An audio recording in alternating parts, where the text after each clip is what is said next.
पूरण कुमार जी की जो घटना हुई है, उन्होंने ये साबित कर दिया, आप कितने भी बड़े से बड़े पद पे चले जाए, आपका पद नहीं, आपकी जाति मायने रखती है। लेकिन आप उसी व्यवस्था में तो अभी फंसे हुए हैं जो व्यवस्था हमारे लोगों को मारने का काम कर रही है, जो व्यवस्था हमारे एडीजीपी रैंक के अधिकारी को भी अछूत साबित करने का काम कर रही है। इतने बड़े अधिकारी के ऊपर ऐसी घटना हो जाती है और उसके शव को भी 10-10 दिन तक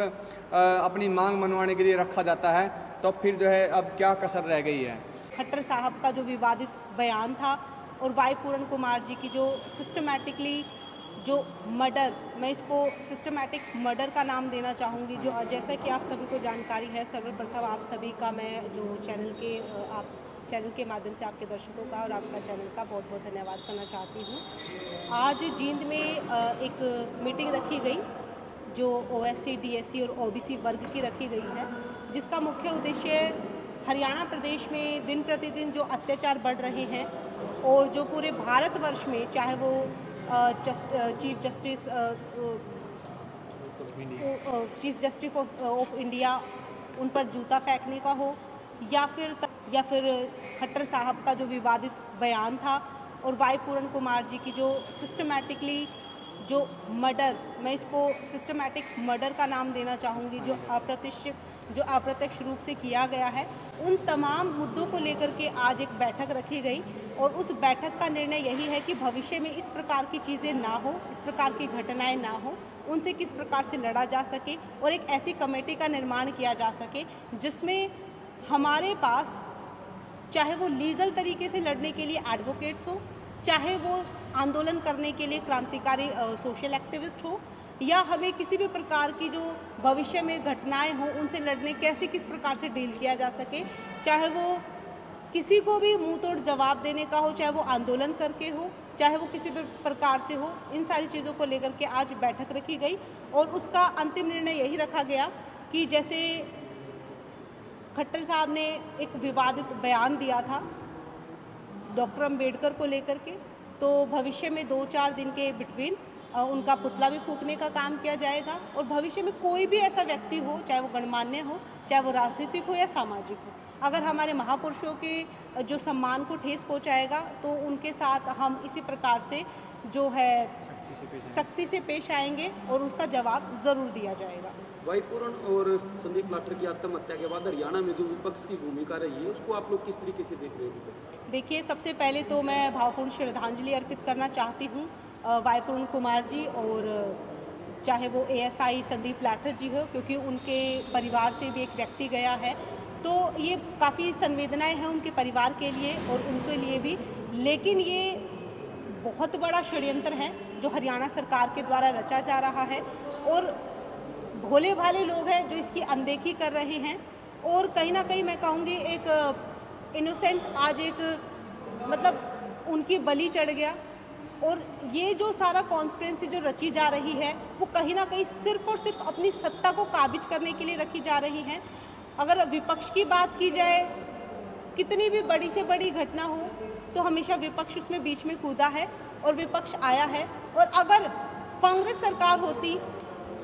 और भाजपा अगर विपक्ष होता तो वो भी कूदता। तो मैं किसी को यहाँ पर अच्छा साबित नहीं करना चाहती, ना कर रही हूँ, क्योंकि एक सांपनाथ है, एक नागनाथ है। 2014 से पहले भी जब बीजेपी सरकार नहीं थी तभी भी दलित, महादलित, ओबीसी, माइनॉरिटी या शेड्यूल कास्ट, डीएससी, इन वर्गों के ऊपर तभी भी अत्याचार होते थे,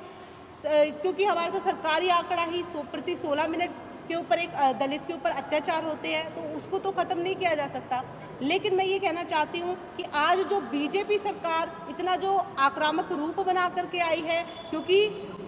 एक मजदूर वर्ग हो, किसान वर्ग हो, महिला हो, स्टूडेंट हो या आईएएस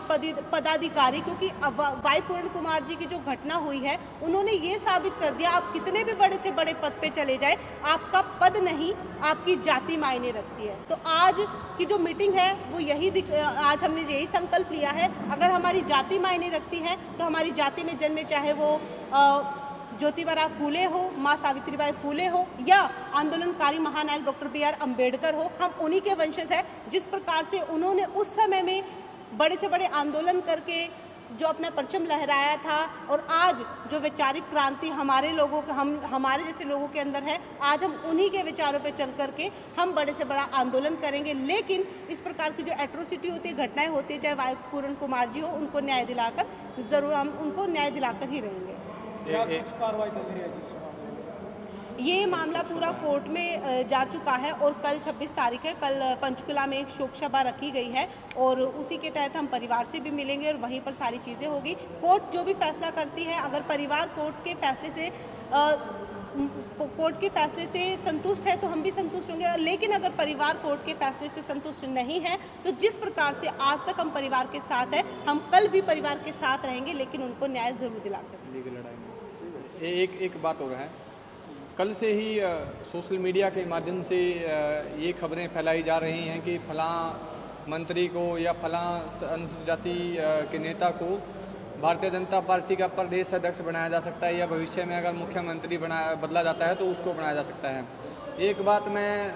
जो दो ही मंत्री हैं हरियाणा के अंदर शेड्यूल कास्ट के, कृष्णलाल पंवार और कृष्ण बेदी,